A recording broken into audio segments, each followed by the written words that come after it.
ada yang dapat pekerjaan dan sebagian lagi tidak melakukan pekerjaan. Selanjutnya yaitu masalah ketenaga kerjaan. Maaf ya, jenis-jenis tenaga kerja. Nah, di sini tenaga kerja itu tidak asal bekerja, namun di situ ada jenis-jenisnya. Nah, jenis-jenis tenaga kerja itu berdasarkan sifatnya, yaitu yang pertama tenaga kerja berdasarkan sifatnya, contohnya tenaga kerja jasmani dan juga tenaga kerja rohani. Nah, tenaga kerja jasmani itu seperti apa? Contohnya di situ hanya mengandalkan kekuatan fisik. Maka di situ dikatakan tenaga kerja jasmani.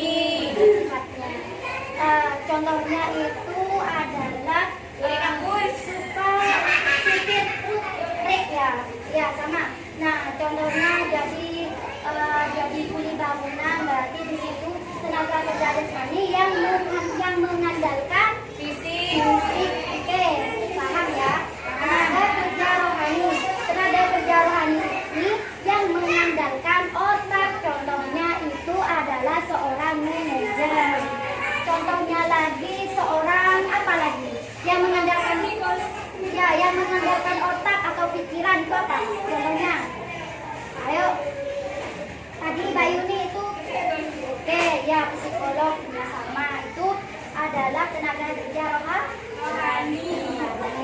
Yang kedua berdasarkan keahliannya. Yang pertama yaitu tenaga kerja. Di situ ada tenaga kerja terdidik, tenaga kerja tidak terdidik, dan juga ada tenaga kerja terlatih atau terampil. Nah, tenaga kerja terdidik itu seperti apa? Contohnya tenaga kerja terdidik contohnya seperti guru yang ada di depan ini ya, guru. Nah, kok bisa dikatakan dengan tenaga kerja terdidik, Bu? Iya, karena untuk melakukan pekerjaan tersebut atau untuk menjabat sebagai guru itu harus melalui apa? Melalui pendidikan yang tinggi, seperti itu. Yang kedua yaitu tenaga kerja tidak terlatih.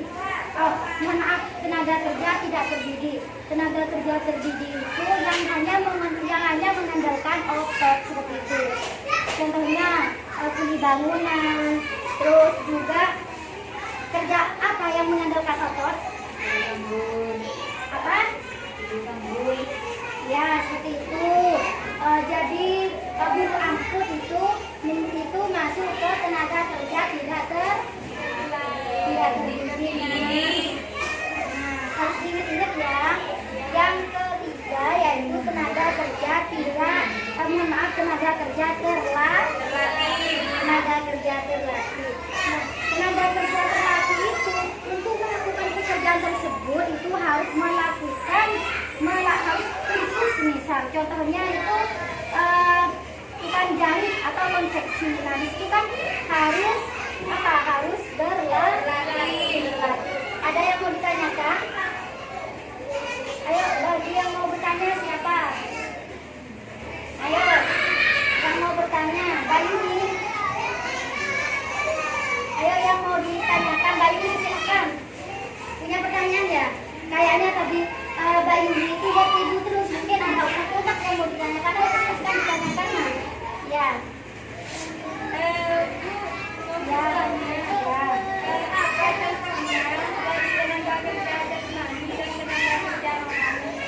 Tenaga kerja jasmani. Ini Bayuni, yang dimaksud dengan tenaga kerja jasmani dan rohani itu berdasarkan sifatnya ya. Nah, itu seperti apa, Bu?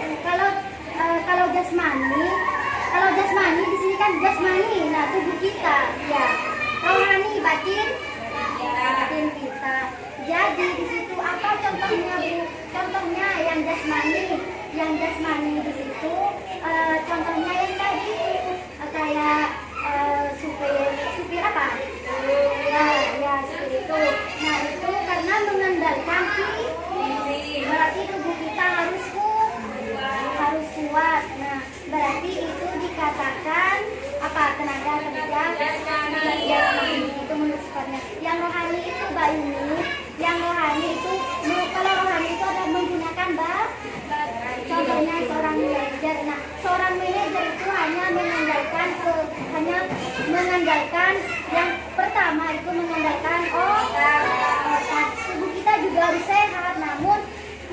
otak kita harus lebih sehat.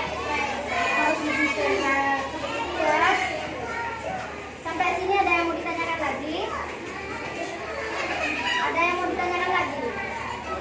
Oke, nanti aja ya. Kita lanjut dulu ya. Masalah ketenaga kerjaan. Masalah ketenaga kerjaan itu tingkat pengangguran yang tinggi. Kedua, jumlah angkatan kerja yang tinggi. Tadi itu masalah ketenaga kerjaan. Yang pertama, tingkat pengangguran yang tinggi. Nah, tingkat pengangguran yang tinggi itu seperti apa? Sudah masuk ke usia kerja, namun di situ tidak mau bekerja. Kualitasnya rendah. Jumlah angkatan kerja yang tinggi. Nah, jumlah angkatan kerja yang tinggi itu maksudnya yang mau bekerja banyak, namun di situ lapangan pekerjaannya itu sedikit. Tingkat pendidikan dan keterampilan yang rendah. Nah, kata Ibu barusan, jika tingkat pendidikan dan keterampilannya itu rendah, itu hanya jadi guru angklung. Kalian mau jadi guru angklung atau disuruh-suruh orang? Berarti kalian itu harus meningkatkan kualitas SDM kalian. Yang keempat, penyebaran angkatan kerja yang dilakukan. Nah, terus bagaimana caranya Bu untuk meningkatkan kualitas tenaga kerja, begitu ya? Nah, yang pertama di situ ada pemerintah, swasta, dan juga individu. Nah, pemerintah itu harus menyediakan lapangan pekerjaan yang banyak, ataupun pemerintah di sini harus menyediakan balai latihan kerja atau BLK yang ada di Bangkalan itu. Dan kalau yang ada di Bangkalan itu BLK, balai latihan kerja, itu ada yang menjadi, ada yang teknik mesin dan lain-lain. Berarti kalian yang mau berlatih, berarti di situ kalian datang aja langsung ke balai latihan kerja di Bangkalan. Yang kedua, swasta atau perusahaan. Yang ketiga itu individu. Nah, individunya itu berarti dari diri kita sendiri. Dari kita sendiri itu yang harus mempunyai bekal. Jika mau bekerja ke suatu perusahaan, maka kita itu harus meningkatkan SDM kita. Harus mempunyai keterampilan yang ini, yang itu. Bayu ini harus mempunyai ini, itu. Seperti itu ya. Karena dia tidak goblok.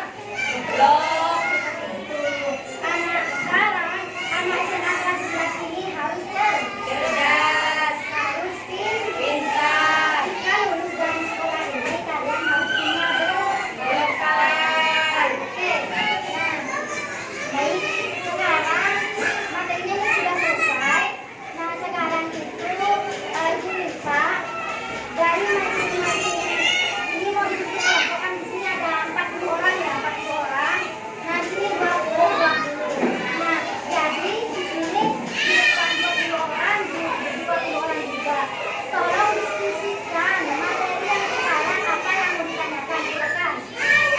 Ibu, kasih waktu mikir. Bentar. Oke. Ayo, bagi yang mau bertanya silakan. Setiap kelompok itu harus mengajukan pertanyaan. Monggo kepada ketua kelompok dan juga anggotanya silakan. Saya Bu, Ya, ayo pertanyaan. mau bertanya Bu, berapakah batas usia dari tenaga kerja? Batas usia dari tenaga kerja. Oke, mau dijawab dulu ya. Nah, batas usia tenaga kerja itu, nah sebenarnya di situ minimalnya 15 tahun. Kalau menurut undang-undang pemerintah kalau menurut undang-undang pemerintah tanggal 13 tahun 2003 itu minimalnya 15 tahun dan maksimalnya itu 64 tahun. Berarti ketika belum berumur 15 tahun itu belum dikatakan tenaga kerja. Nah, tapi kalau sudah masuk ke usia kerja atau sudah masuk ke 15 tahun sampai 64 tahun namun tidak bekerja, berarti itu dikatakan pengangguran. Nah, sampai sini paham? Paham. Ayo, mungkin ada pertanyaan lagi sama Miss atau mau menyangka atau masih ada mau ini itu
dikalkulasi itu mencapai 40 jam per minggu. Contohnya ibu sekarang, ibu di sini kan bekerja sebagai guru ya, jabatannya sebagai guru.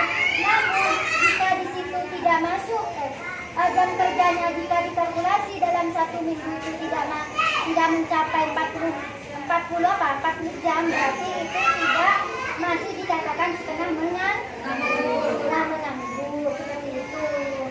Kalau sudah contohnya manajer bekerja dari jam 8 sampai jam 4 sore seperti itu ya. Ada berapa jam dalam satu hari?